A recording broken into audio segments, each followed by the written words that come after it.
This is CGTN, China Global Television Network. When Rex Tillerson began the first ever trip by a senior official of the Trump administration to Africa last week, security was high on his agenda. But by the time he abruptly ended the five-nation tour, it was the security of his own job that made headlines.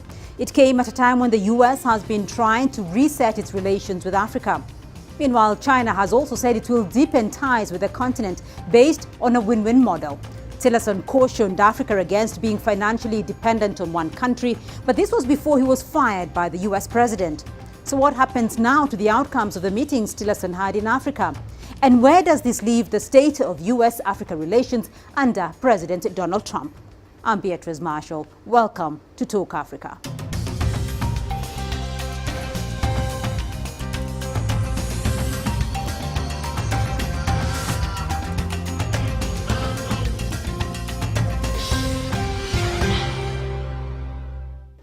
Now, the first trip by a senior Trump official to Africa saw Rex Tillerson visiting Ethiopia, Kenya, Djibouti, Nigeria and Chad, signaling an effort by the United States to strengthen ties with security partners on the continent, as well as reset its relations with Africa to be based more on trade and less on aid. Let's take a look at some of the highlights of the tour. Security dominated the first U.S. diplomatic trip to Africa under the Trump administration. The now former Secretary of State Rex Tillerson kicked off what would become his last diplomatic trip in Ethiopia on the 7th of March. He met with both African Union Chair Moussa Faki Mahamat as well as Haile Mariam Desalegn, who resigned as Prime Minister last month but is still acting in the post awaiting a replacement. At a news conference with his Ethiopian counterpart the next day, he said that the answer to political turmoil in Ethiopia was greater freedom for people. We appreciate the government's responsibility to maintain control and not allow violence to break out and harm innocent people as well who may become victims of violence. It is important that the country move on past the state of emergency as quickly as possible. Tillerson then moved on to Djibouti, where he affirmed the United States' commitment to a broad partnership with the government of Djibouti as it addresses regional political, development and security challenges. And discussions focused on much the same when he met President Uhuru Kenyatta in the Kenyan capital Nairobi on Friday. But it's on trade with Kenya that the United States has shown a renewed interest. We're eager to find more ways to work with you to grow our economic cooperation. In 2016, total trade between our countries was just under $1 billion. I know we can do much more. He then moved on to West Africa, where in Chad he commented on Washington's possible lifting of the travel ban on the country. Many important positive steps have been taken by the government of Chad to strengthen the control over its own passports, to strengthen information sharing around people who are of concern, potential terrorists. And these steps, I think, are going to allow us to take actions to begin to normalize the travel relationship with Chad.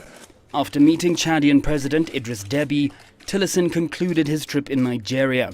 For the past 9 years, the U.S. has backed Nigeria, Chad and other countries in the Chad Basin in the battle against Boko Haram insurgents. What's important and has really been powerful is the collaboration of the Joint Task Force of which Nigeria is a part and Chad is a part, to respond to this threat of terrorism, of which Boko Haram is one organization. There are other threats that the leadership in this part of the country has to deal with, and this part of the continent has to deal with. So the United States is very engaged in that coordinated effort as well. Tillerson then mysteriously cut his trip short and returned to the United States on Monday, under the guise of discussion around a possible meeting between the DPRK and the US. But only hours after he touched down in the United States, Trump announced on Twitter that Tillerson had been fired, leaving many of his African hosts questioning the effectiveness of the trip in the first place.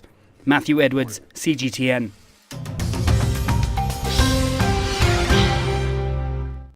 Well, throughout his Africa trip, the outgoing U.S. Secretary of State found himself in the difficult position of explaining President Donald Trump's seemingly hazy policy on Africa. and defending Trump's derogatory comments towards African countries. In Addis Ababa, CGTN's Girum Chala sought to find out if the U.S. president would be making a public apology to Africans over those comments. Mr. Tillerson, you've made a statement about China, saying that China encouraged dependency, utilized corrupt deals, and endangered Africa's natural resource. Is it something that you want to say again, and what's the base of that? And Mr. Chair, do you agree with the comments of Mr. Tillerson? Final question. President Donald Trump, we've heard, has called Africa a shithole and Africans. This is something that Africa is still digesting. Do you agree with that? And do you believe President Donald Trump owes Africans an apology? Thank you very much. I think the United States commitment to Africa is quite clear in terms of the importance we place on the relationship. The President himself wrote a personal letter to the chairperson reaffirming the importance of this relationship from the standpoint of all aspects that I covered in answering a previous question. With respect to China's approach, as I've said to others around the world, we are not in any way attempting to keep Chinese investment dollars out of Africa. They are badly needed. However, we think it's important that African countries carefully consider the terms of those investments. And we witness the model that the Chinese follow. They do not bring significant job creation locally. They don't bring significant training programs that enable African citizens to participate more fully in the future. And oftentimes the financing models are structured in a way that the country, when it gets into trouble financially, loses control of its own infrastructure or its own resources through default.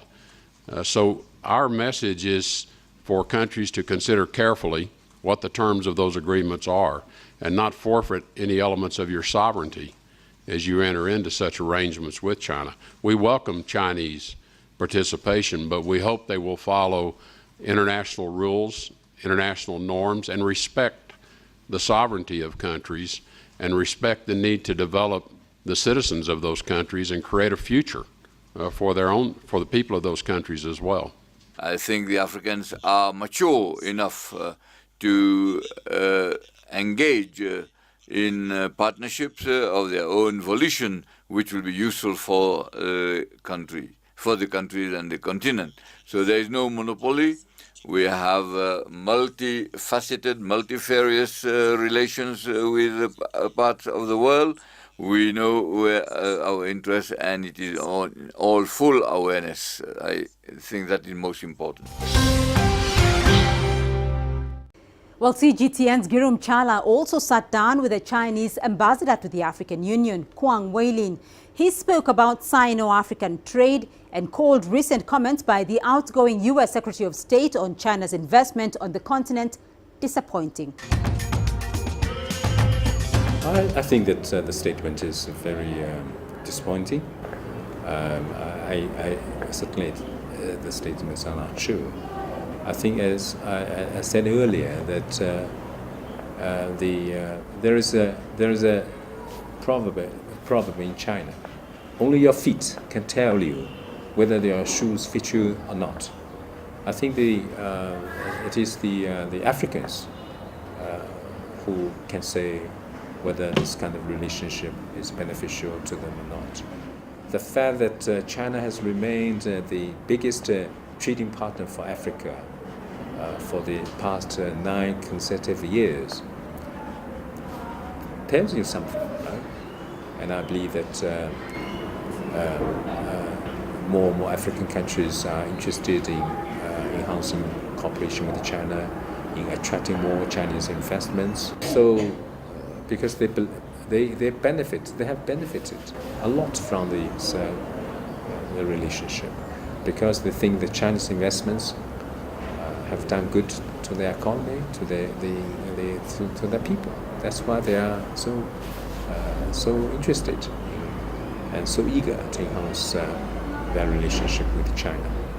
And so I think that Africans. It is the African countries that can tell whether this kind of relationship is good or not.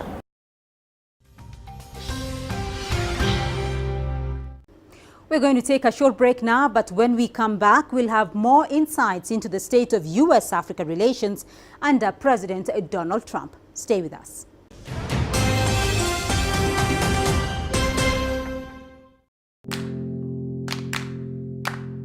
Every story starts out like this. Okay. Go ahead, Anna.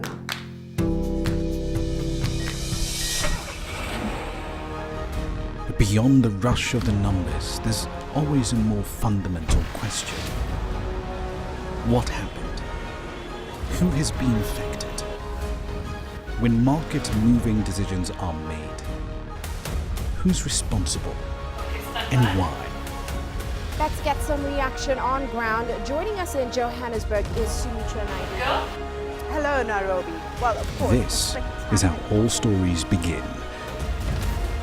See how they end. Only on Global Business.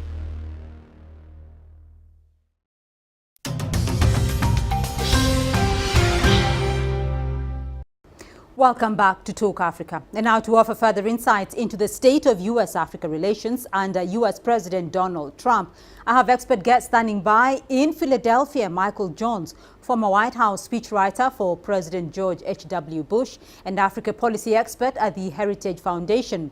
And with me in Nairobi, Professor Peter Kagwanja. He's the president and CEO of the Africa Policy Institute. You all gentlemen, thank you for joining us on the program. Professor, let me start off with you because you were monitoring this from Africa here. And outgoing U.S. Secretary of State Rex Tillerson was in Africa, the highest profile U.S. diplomat to visit Africa in the last 1 year. First, give us your impression and your observation of that visit.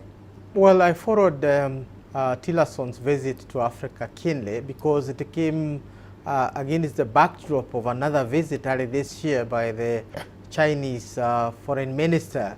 And for me as an African analyst, my main observation was to see how this is going to play out. What is America going to offer given what China offered? And I think I wouldn't hesitate to say that America came below par, not in terms of anything, but because instead of giving Africa an offer, you started threatening Africa, warning Africa, and we wanted to see what you are bringing onto the table. Oh, Africa is going to be indebted, Africa is going to be saddled with the lifetime shackles of a bed or that. So anyway, we found that was not very good. Tillerson himself performed extremely well. Right. And when I mean well, it's because he warmed up to Africans and Africans warmed up to him. And we thought this was a golden opportunity to rebuild Africa-US relations. Let me get Michael Jones's response to that, though. Did the U.S. come below par in that visit by outgoing U.S. Secretary of State? No, I think he had a really exceptional visit to a number of countries. Obviously, it's very difficult whenever you send a high-level U.S. official there because you've got 46 sub-Saharan African countries. You can't get to all of them. But I think he really covered a great degree of ground. I think he made it clear that Africa continues to matter to the United States on a humanitarian basis, on a strategic basis, and maybe most promising on a trade and economic development basis. And I think he also kind of indicated, which I think is increasingly recognized, that the U.S. is not wedded to its historical approaches to U.S. policy in the region. Taking a fresh look at it is absolutely warranted. We've done some great things in Africa. I mean, as far as humanitarian assistance in the crises of, from Ethiopia to Southern Sudan to West Africa right. to the, Rwanda situation, the U.S. has been there all the time. However, I think in fairness, and we're always kind of reevaluating things to be intellectually honest about it, a lot of our foreign aid programs have not really obtained the objectives they were intended to. There continues to be a lot of corruption throughout Africa, and foreign aid itself is often victimized by that. And, you know, I think we really have an opportunity under this new president and now a new Secretary of State to come up with a creative re-engagement of Africa. And we're going to look at that creative re-engagement, and I know, Professor, I know you did have some sentiments to respond to from Michael Jones there. You do not agree that the visit went quite well? No, I am puzzled by the redundancy and outdatedness of the American policy towards Africa, which is essentially based on humanitarian considerations. We are not a humanitarian case. We have moved from humanitarian to development.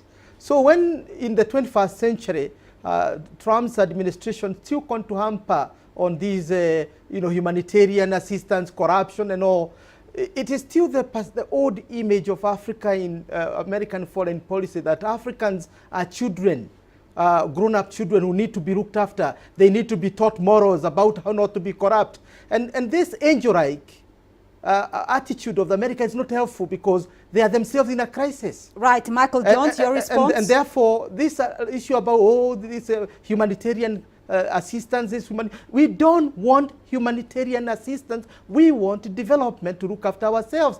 That is the difference between America and China. China is not talking about humanitarian.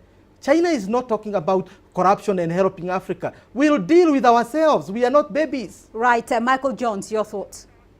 Yeah, I think obviously, if we announced that we were going to terminate humanitarian assistance to Africa, there would be great opposition to it throughout the OAU, great opposition throughout the continent. I do appreciate that perspective, and it's one that actually throughout my career and in my own visits in Africa, I've echoed myself, that often our humanitarian aid has, periodically been counterproductive. But also on the larger crises, I mean, we have been a life-saving body that I think for the most part it continues to be valued in disease prevention, infectious diseases, disasters, obviously mass famine. So but I do agree with you that this might be a rearview mirror of policy toward the continent. And I do think that it's important that we view Africa as a peer. They're not a child.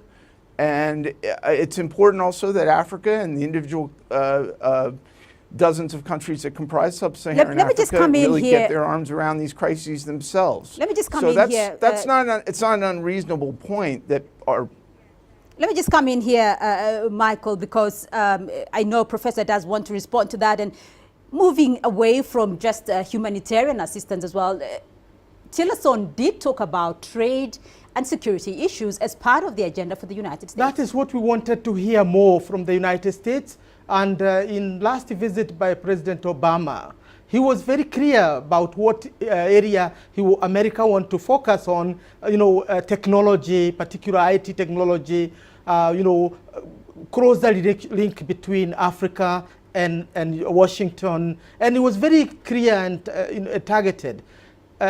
Reading the website of the State Department before the departure of Tillerson, there were very clear indications of the things that he want to engage on Africa. But the moment he hit the ground, he started talking about, the Chinese debt. We don't know where China came in. What about the debt we owe to Japan? What about the debt we owe to UK? What about the European Union? Africa is in a development mode and it's borrowing money. We are floating boards, investment boards in European capitals so that we can raise our eyes beyond the basket case and this humanitarian intervention. So what we want to tell, Michael and others is that please treat us not as a basket humanitarian case. We need development. We need to talk development. That's the discussion we want.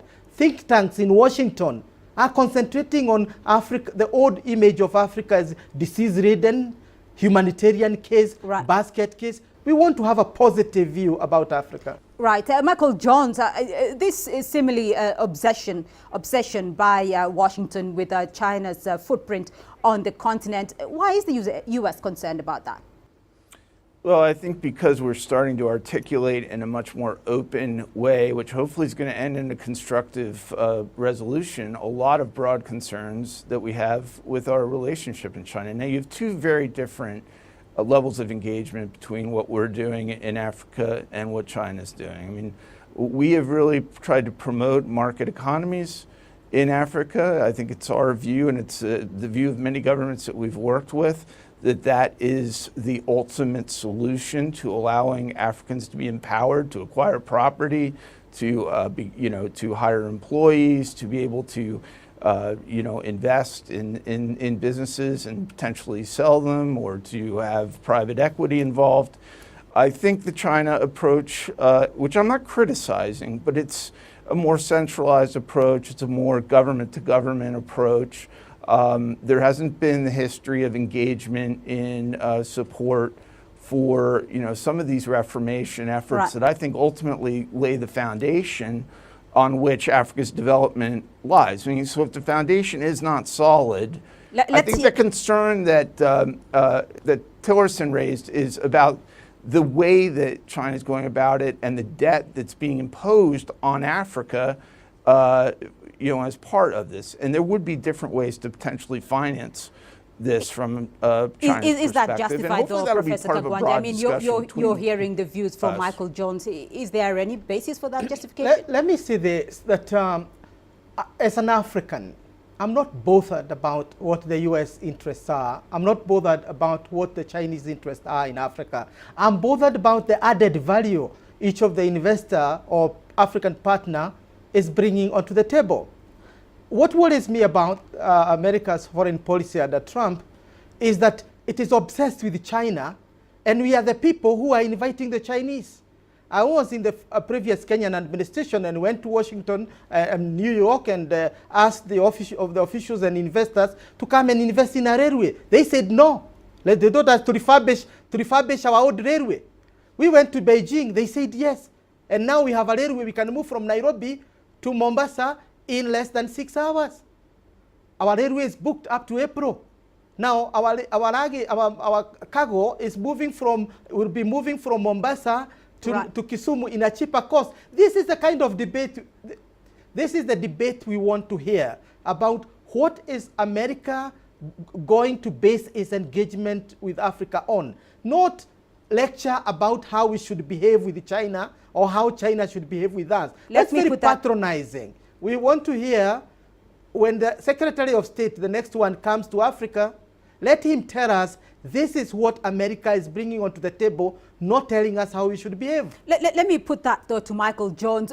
Moving forward, though, Michael, what is American interest going to be on the continent because clearly over the last 1 year, America has not really made Africa a priority. So moving forward, what will those interests be? I think you would look at it almost categorically. I mean, we have a strategic interest of at least two prominent terrorist movements that, a decade into the war against al-Shabaab in Somalia, that continue to exist. That's concerning. I don't know what's taken a decade, frankly, for us to be able to clear that situation up, but it should be. And we need to, I think Somalia is doing some interesting and encouraging things with their amnesty program and some other initiatives. We need to fix that. Clearly the issue with Boko Haram continues to be a concern. I want to be engaged with that. That's sort of the strategic side. We have a military presence in Djibouti that strategically remains to be very important for U.S. Interests globally. We have trade interests, and that I think, in fairness, when we talk about like asking to invest in Africa, well, that's not the way investment works. You don't ask for investment. You have to, from a market standpoint, Africa has to continue, as I believe it is doing, move in a direction that it becomes an appealing market that investors want to move in there. Move in there because they have products and opportunities and trade relationships that are mutually beneficial to the U.S. and respective African countries. And then I continue to believe, we remain engaged, and I think we need to listen to Africa. And I'm listening to what both of you are saying. I'm intrigued by the criticism you have of U.S. humanitarian assistance in the continent. I think I think that's a fair point, and we want to, I think, sort of hear more from not African heads of state as much, but more from the African people about how is this all going? I mean, we spent billions of dollars now in Africa since the end of colonialism. Right, Professor. And we continue to have autocratic governments, continue to have economies that are not market-oriented.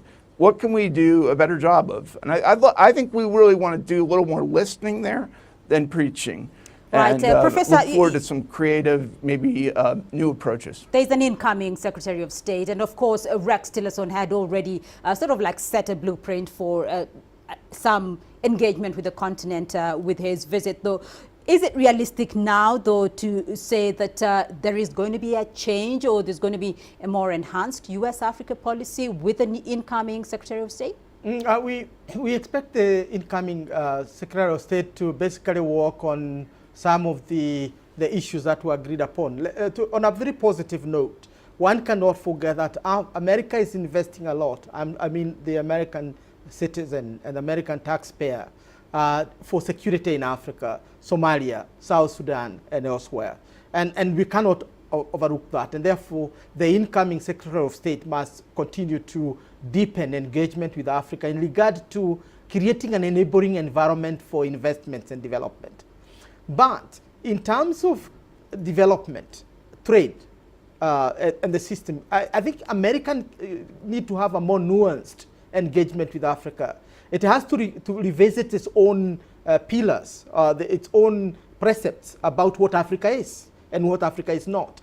And I think that's where China has done better than America, and that's what Obama realized when he called the Africa Summit. Maybe America need to call Trump need to call another Africa-America Summit to basically examine the foundations of our relationship. Because as they are now, listening to Michael and others, they are very patronizing. They assume that my generation, who are educated in Chicago, who have, in Africa, my generation doesn't buy that nonsense that Africa should be a humanitarian case. I want to get the view from Michael Jones. You have the final word on this, and very briefly, your winding up comments. Well, for several decades now since the end of colonialism, Africa has had the engagement of Europe, which is, I think, being widely criticized. There is broad concern throughout Africa, and obviously you're hearing some support also for what China's doing. China's, I think, taking a fresh and much longer-term view of the African continent, frankly, than even we have. I mean, I would give them almost some credit for that. I think they're long-term thinkers, and there's a lot of value in that. And the U.S., criticize it, if you will. You're right. It's been our primary engagement in the continent has been designed to help Africans that have been facing some very dire circumstances. The perception broadly in American foreign policy circles is that we do have strategic interests in Africa. They're important, but they haven't ranked at the top of strategic priorities of the world.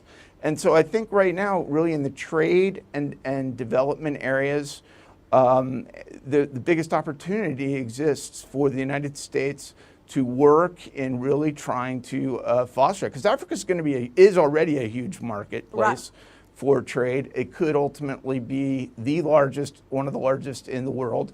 And I would like to see, hopefully, the United States and China, if this can be done, talk broadly about what's in the best interests of Africa and to work collaboratively as opposed to working in conflict. Right. I think the potential for that exists.